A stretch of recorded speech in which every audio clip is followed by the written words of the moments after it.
शुरू।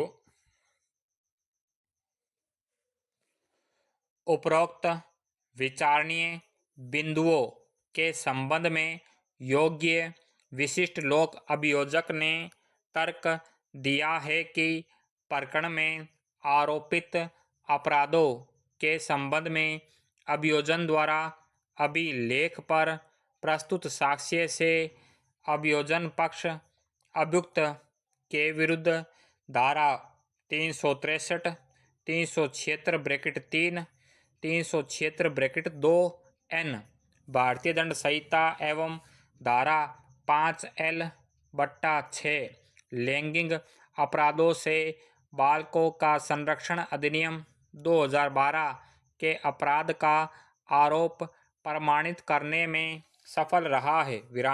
पीड़िता घटना के समय 16 वर्ष से कम उम्र की बालिका थी, इसलिए यदि उसके साथ अभियुक्त ने सहमति से भी संबंध बनाए तो भी उक्त कृत्य उसकी आयु को देखते हुए दुष्कर्म की परिधि में आता है।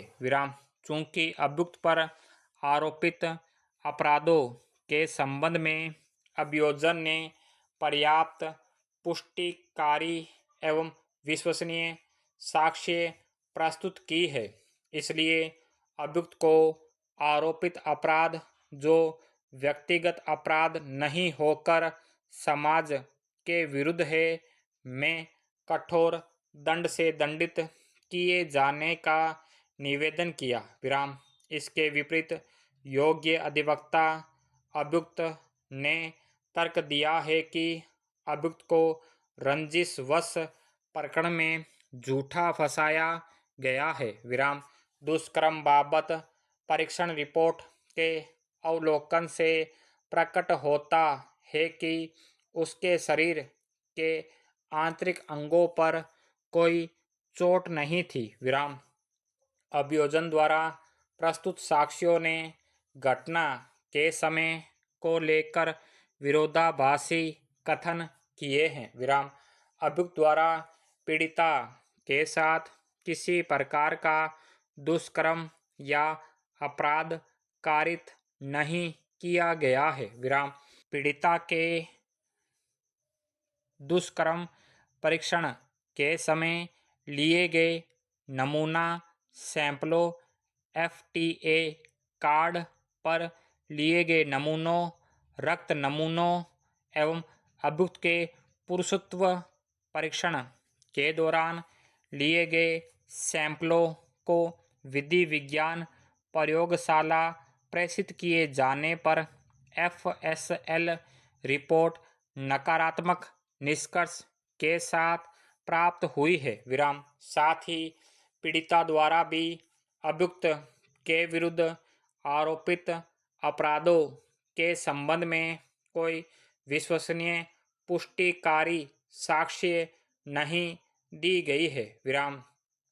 अभियोजन द्वारा अभियुक्त के विरुद्ध आरोपित अपराधों के संबंध में पुष्टिकारी साक्ष्य प्रस्तुत नहीं किए जाने के कारण आरोपित अपराध संदेह से परे साबित नहीं होता है।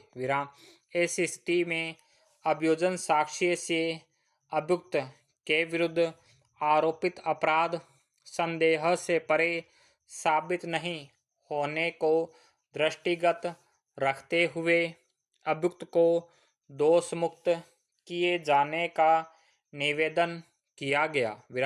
बहस उभय पक्ष सुनी गई एवं पत्रावली का आज्ञोपांत परिशीलन किया गया। उपरोक्त विचारणीय बिंदुओं के संबंध में प्रस्तुत अभियोजन साक्ष्य का विश्लेषण विवेचन किया जाना उचित प्रतीत होता है। अवधार्य बिंदु के संबंध में हमने उभय पक्ष के तर्कों को ध्यान से सुनने के पश्चात बालक की आयु निर्धारण के संबंध में वर्तमान प्रासंगिक विधियों का अध्ययन करने के पश्चात अभियोजन साक्ष्य पर मनन किया है तो यह सही है कि अधिनियम के अंतर्गत पीड़िता की आयु निर्धारण के संबंध में किसी विशिष्ट प्रकार की प्रक्रिया का वर्णन नहीं है विराम। इसलिए अधिनियम की धारा 74(2) में दिए गए उपबंधों के अनुसार अवधारणा की जाएगी। Full stop.